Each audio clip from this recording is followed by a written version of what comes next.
that's not exactly what I wanted to do. I wanted to go lift weights, but I got on the bike and I did sprints on the bike, and I'm very happy that I did so.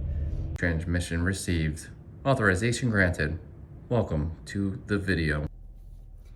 What's up, dreamers? I hope everybody is having a fantastic day or had a fantastic day, depending on where you are in the world. And last video, I didn't say this, but you are awesome. I apologize. You were awesome, even in the last video. Welcome to Driving and Vibing. What is the vibe today? Woo!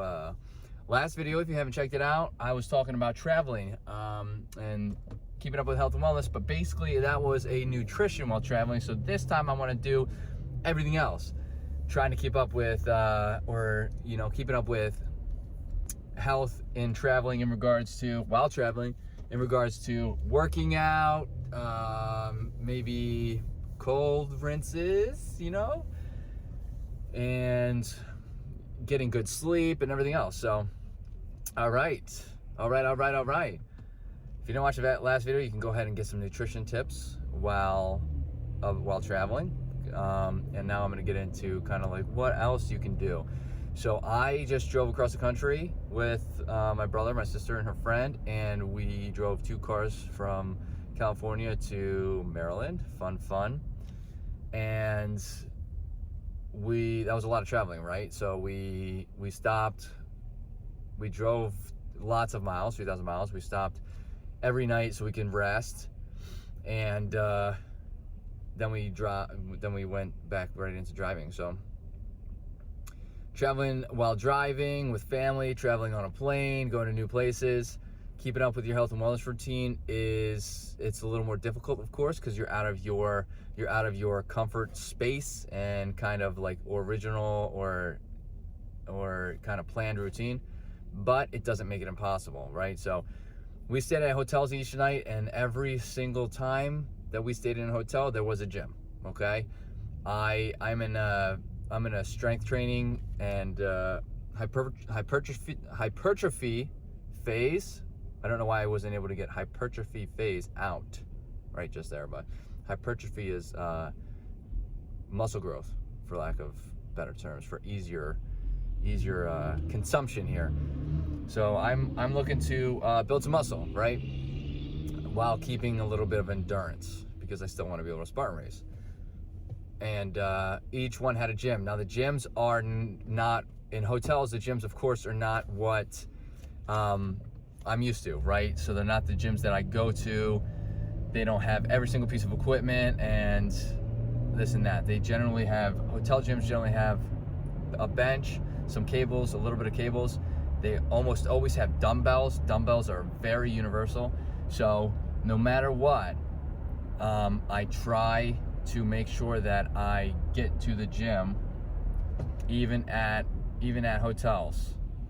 So when we were staying there, I a little bit underestimated, and this will happen too, okay? And I didn't let it get to me, but I did underestimate the, kind of how fatigued I would be after driving for 10 to 12 hours. Well, this is more like 12 to 14 hours each day. And, so there's a couple days where I decided I was going to choose rest over lifting weights, but I did get in to the gym one of the 3 days. I made it a point not to miss the Monday that we were there. And, I was okay with that. I generally don't work out over the weekend. We started Saturday, we drove Sunday, we drove Monday, and I chose to not work out on Tuesday. That was our final day. And I kind of planned that out in my head prior to leaving, especially if you're in a fitness routine. So we're going over fitness right now. And I kind of planned that out prior to leaving, and was okay with the fact I may only get 1 day in, because then once we got to this Wednesday, Thursday, Friday, and Saturday, I start my week Sunday, so there's 4 other days, and right now I'm in a 4-day routine. So I got down to the gym. They had dumbbells. I did a lot of dumbbell workouts. I have a little bit more experience, so I can kind of pick and choose what workouts I want to do, just kind of by looking at it. But there are tons and tons of resources on the internet. So if I were to go to the gym, and I think it's important, you can go for 10, 20 minutes. You can even just you don't even have to lift weights, but you could just get a cardio workout on, but you can Google 15-minute dumbbell full body workout and you will get hundreds of options, and it'll give you in-depth how to do the workouts, like, you know, videos and all this stuff. So use your resources, of course, when you are traveling. The internet is very powerful. Most of us have mobile phones. Connect that to the internet, or just use your carrier's internet and Google, maybe YouTube it. YouTube has lots of these videos, and just kind of find a program that is quick and easy for you to do. Now, you could get on the treadmill too, even if you are, you know, traveling and you're in a kind of just a walking routine. Treadmill is a powerful resource. It was a little bit too cold to kind of like walk outside and it be overly enjoyable. I mean, it's tolerable, but if it's too cold outside, or it's too hot, or it's, you know, the weather conditions aren't right, the treadmill will do perfect, because the treadmill will still allow you to walk. You can get up there for 10-15 minutes and you will probably more than likely feel a lot better if you just get yourself down there and do it. I have an example of that. Yesterday I was planning on going to the gym and then I was unable to do it. We were done traveling, but there was at my brother's where I'm staying, he has a Peloton, a bike. So after much review, I got on the bike and I was very happy to get on the bike. I want to shout out to my wife for pushing me and telling me to practice what I preach, of course. But I got on the bike, even though I was kind of not like, I wasn't really, that's not really what that's not exactly what I wanted to do. I wanted to go lift weights, but I got on the bike and I did sprints on the bike, and I'm very happy that I did so. So sometimes you just have to push, and look, I'm saying all this stuff, and sometimes it still happens to me, right? So it happens to everybody. We're all human. We get in some moods. Sometimes we get stuck in our ways, and, you know, kind of sometimes let that interfere. But you just got to try not to let that interfere. So let's move on. There's a couple of things. If you have any questions, of course, let me know in the comments, and I would love to answer these. I can make more in-depth videos on specifically on traveling or working out while traveling. But I want to move on to other things you can do. A routine, another 2 routines that I have is I do cold rinses almost every single day. I turn my shower as cold as it can possibly go in the morning, and I sit there for 30 to 45 seconds. And then one day I'll choose to do it for much longer than that, up to 2 minutes. I'm not going to get into full details, and then I drink a turmeric ashwagandha tea. Now that's just a preference for me. I drink tea every night. It's kind of right before I go to bed. Not right before, within a couple hours of going to bed. But I do drink tea. I brought tea bags with me so that I could make sure that I had my tea while I was traveling, because hotels always have a coffee maker, which you don't have to put coffee in. You can just get hot water. They also usually, you can go down and ask for water. And hotels always have showers, so I can always cold rinse. Now, do some showers in these hotels not get cold? Yes, they do not get cold sometimes, but luckily every shower I entered this round of traveling, they all got pretty cold, so it was nice.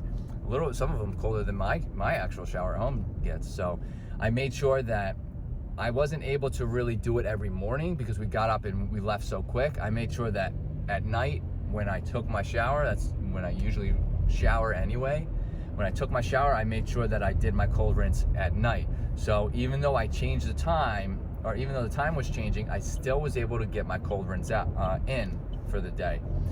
And my tea I would drink before bed. I would try to, time it reasonably before. I try to drink it about 2 hours before going to bed, an hour or 2 before going to bed, I guess you could say. So I tried to time it with that as well. But I made sure that 2 habits that I have in my personal life and that I do on a daily basis, I try to incorporate while traveling. And that's very important, because if you have good habits and you are able to do them while traveling, but you kind of put them aside. So I'm traveling for 4 days of driving, and then we're celebrating with our family the holidays for longer. So I've been gone for about a week and a half. If you are still in this, right, still in the holiday family fun, but if you go that long and you just put aside the habits, there's a chance of maybe those habits being harder to resume when you get back. So it may or may not. It's not really because it's so easy for me to do those specific habits. I chose to bring them with me. There's another habit I do that I did put aside, and that's okay. So like every morning I journal. I have a gratitude journal, and I use that, and I use my red light. But I was unable to bring my red light with me. It was too big. It wasn't convenient. I didn't know really how the setup was going to be. I was sharing a room, so I didn't really want to. I put that aside. Plus, I knew I was going to be able to get some sunlight, some direct sunlight. So I accepted leaving that one behind, right? So that was strange. But I have resumed since being done driving across the country. So I just wanted to go over a little bit of tips on traveling. If you have any questions, or you have traveling upcoming and you would like to know exactly maybe how you can go about bringing your habits with you, or you have any tips or tricks of your own, I would absolutely love to hear them. Please leave them in the comments. If you liked what you saw here, hit that subscribe button, hit that like button. It really helps out the channel. And I hope to see everybody in the next video. Woo! Later, dreamers!